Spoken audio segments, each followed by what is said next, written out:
Well, I'm joined now by retired Air Vice Marshal Sean Bell to discuss all of this. Let's touch on this admission now by Iran that they have been supplying drones to Russia. I guess it was suspected for a while, but why are they admitting it all of a sudden?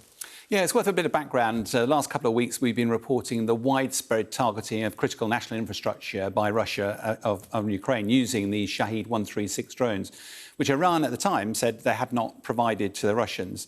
Yet the Iranians now have admitted they have provided them, but have qualified that, saying they've provided them a couple of months before the start of the war. That's all part of Iran trying to position itself not to take sides in this.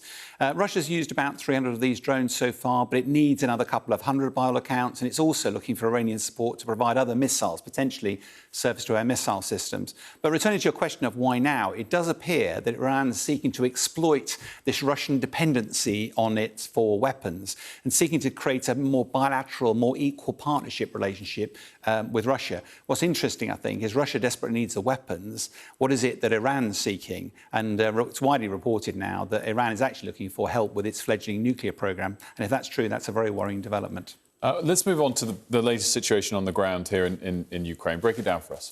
Yeah, so in Kherson, we've been talking a lot about Kherson. President Putin's announced that he's trying to get civilians evacuated out of the city. Is that a precursor to a bigger withdrawal, or is that preparing for fighting? The honest answer is we don't know.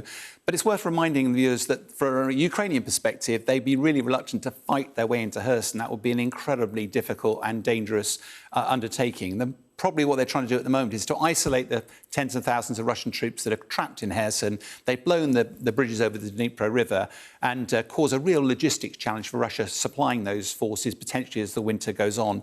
From a military analyst perspective, we still generally believe that Russia will withdraw, but probably a fighting withdrawal to stop the Ukrainians turning it into a rout.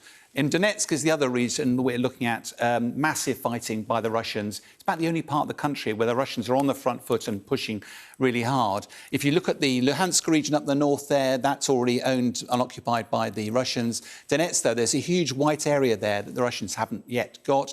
The Russians are pushing everything at that attack. The Ukrainians said there were 80 attacks in one day mounted, which is a huge effort, massive casualties, almost certainly from the Russian side to do that. Why? Because it appears that there's a desperate effort by the Russians to try to take that before the winter period. It's part of Putin's special military operation. And talk us through the latest on the Russian forces, Sean, because they've obviously been trying to get the numbers up. How's that going and what's the sort of status at the moment? Yeah, it's really interesting. They've been focused on quantity but not on quality. They had this partial mobilisation to get 300,000 troops. In addition to that, they've now got another 120,000 they're trying to source, which is the annual requirement for Russia to generate replacements for its conscript army.